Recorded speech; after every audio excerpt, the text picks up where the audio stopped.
नमस्कार, जय श्री कृष्णा। कैसे हैं आप सब? मेरे यूट्यूब चैनल धर्म समाधान में आप सभी लोगों का हार्दिक स्वागत है। आज हम आपको रमा एकादशी व्रत की कथा सुनाने जा रहे हैं, जो हमारे पद्म पुराण ग्रंथ में वर्णित है। कथा सुनने से पहले हम भगवान श्री हरि विष्णु की स्तुति करेंगे। आप हाथ जोड़कर कहें, वसुदेव सुतं देवं कंस चारूढ़ देवकी परमानंदं कृष्णं वंदे जगद्गुरुं। त्वमेव माता च पिता त्वमेव बंधुश्च सखा त्वमेव विद्या द्रविड़ं त्वमेव शर्वं मम देवदेव। श्री कृष्ण शरणं मम। कार्तिक मास के कृष्ण पक्ष में आने वाली एकादशी को रमा एकादशी के नाम से जानते हैं। रमा माता लक्ष्मी का एक नाम भी है। जो व्यक्ति रमा एकादशी का व्रत धारण करता है, उस पर भगवान विष्णु की बड़ी ही विशेष कृपा होती है। रमा एकादशी का कथा जो पद्म पुराण में वर्णित है, वह इस प्रकार से है। युधिष्ठिर ने भगवान श्री कृष्ण से पूछा, हे केशव, आपका मुझ पर बड़ा ही स्नेह है, अतः कृपा करके बताएं, कार्तिक मास के कृष्ण पक्ष की कौन सी एकादशी आती है? इस एकादशी का व्रत करने से किस प्रकार के पुण्य फल की प्राप्ति होती है? इस एकादशी में किस देव की पूजा की जाती है और इसके नियम क्या हैं? तब भगवान योगेश्वर श्री कृष्ण ने कहा, हे युधिष्ठिर, कार्तिक मास के कृष्ण पक्ष में परम कल्याणमयी रमा एकादशी आती है। इसे रंभा एकादशी के नाम से भी जाना जाता है। रमा एकादशी परम उत्तम है और बड़े से बड़े पापों को भी हरने वाली है। पूर्व काल में मुचुकंद नाम के एक विख्यात राजा हो चुके हैं, जो भगवान श्री हरि विष्णु के परम भक्त थे और सत्यवादी थे तथा निष्कंटक राज्य का शासन किया करते थे। उस राजा के यहाँ नदियों में श्रेष्ठ चंद्रभागा कन्या के रूप में उत्पन्न हुई। राजा ने चंद्रसेन कुमार शोभन के साथ उसका विवाह कर दिया। एक समय की बात है, शोभन अपने ससुराल के घर मंद्राचल पर्वत पर आए। उनके यहाँ दशमी का दिन आने पर समूचे नगर में ढिंढोरा पिटवा दिया जाता था कि एकादशी के दिन कोई भी भोजन न करे। डंके की घोषणा सुनकर शोभन ने अपनी प्यारी पत्नी चंद्रभागा से कहा कि अब इस समय मुझे क्या करना चाहिए, इसकी शिक्षा दो।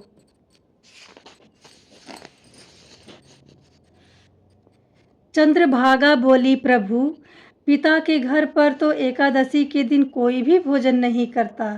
हाथी, घोड़ा, हाथियों के बच्चे, अनन्य पशु पंछियों को भी अन्न, जल, घास और तृण नहीं दिया जाता है। फिर तो हम मनुष्य हैं, एकादशी के दिन भोजन कैसे कर सकते हैं? प्राणनाथ, यदि आप भोजन करेंगे तो आपकी बड़ी निंदा होगी। इस प्रकार अपने मन में विचार करके अपने चित्त को दृढ़ कीजिए। शोभन ने कहा, प्रिय, तुम्हारा कहना सत्य है। मैं भी आज एकादशी का उपवास करूंगा। देव का जैसा विधान होगा वैसा ही होगा।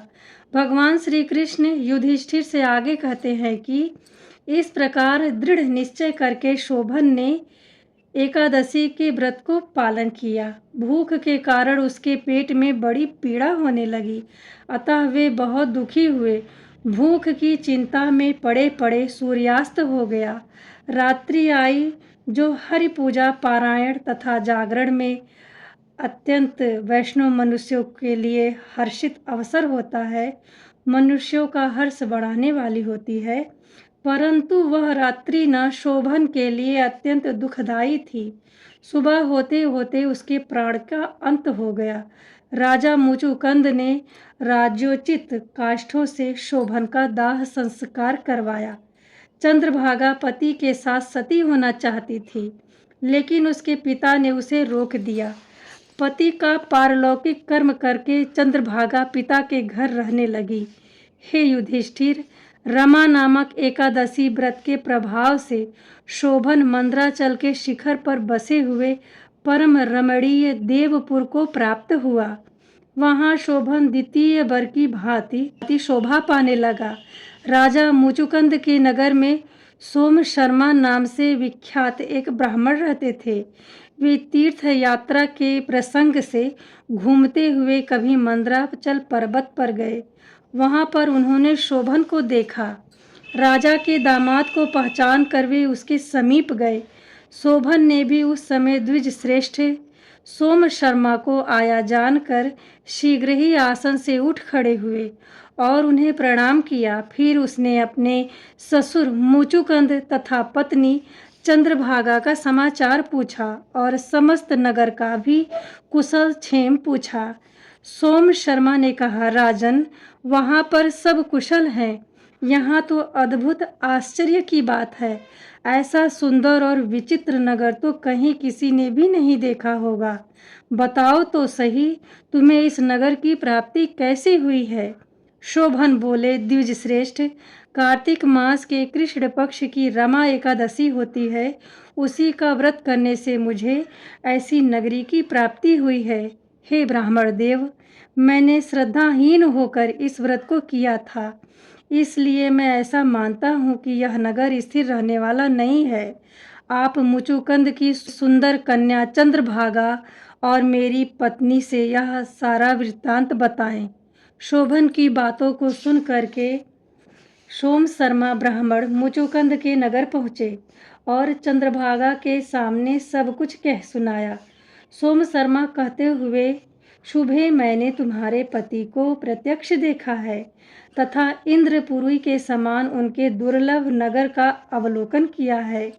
वे उसे अस्थिर बतलाते हैं, अतः तुम उसे स्थिर बनाओ। चंद्रभागा ने कहा, ब्राह्मण देव, मेरे मन में पति के दर्शन की अभिलाषा है। आप मुझे वहाँ ले चलिए। मैं अपने व्रत के पूरे प्रभाव से उस नगर को स्थिर बनाऊंगी।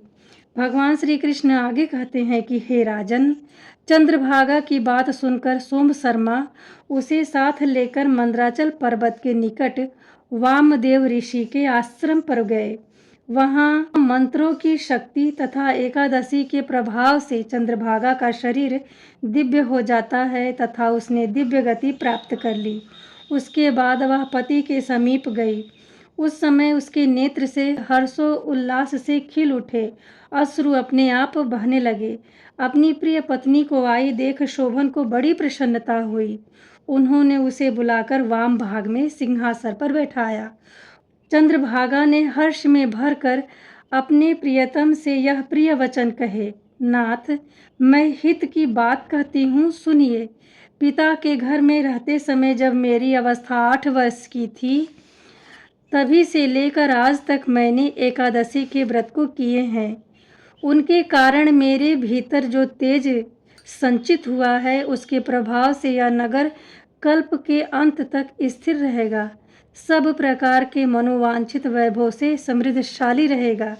हे धर्मराज युधिष्ठिर, इस प्रकार रमा एकादशी के व्रत के प्रभाव से चंद्रभागा दिव्य भोग, दिव्य रूप और दिव्य आवरणों से सुशोभित हो गई और अपने पति के साथ मंदराचल के पर्वत पर विहार करती थी। नृपश्रेष्ठ, मैंने तुम्हारे समक्ष रमा एकादशी कथा का वर्णन किया है। यह चिंतामणि तथा कामधेनु के समान सभी मनोरथों को पूर्ण करने वाली है। मैंने दोनों पक्षों के एकादशियों का महात्म्य बताया है। जैसे कृष्ण पक्ष की एकादशी होती है, वैसे ही शुक्ल पक्ष की एकादशी भी होती है। दोनों पक्षों की एकादशियों में भेद नहीं करना चाहिए। जैसे सफ़ेद रंग की गाय हो या काले रंग की गाय, दोनों का दूध एक समान ही होता है। ठीक इसी प्रकार से दोनों पक्षों की एकादशियों का फल एक समान होता है। जो मनुष्य एकादशी व्रत के महात्म्य को सुनता है, दूसरों को सुनाता है, वह सब पापों से मुक्त होकर विष्णु लोक के परम धाम में प्रतिष्ठित होता है। इस प्रकार आज हमने आपको कार्तिक मास के कृष्ण पक्ष में आने वाली रमा एकादशी व्रत की कथा सुनाई है।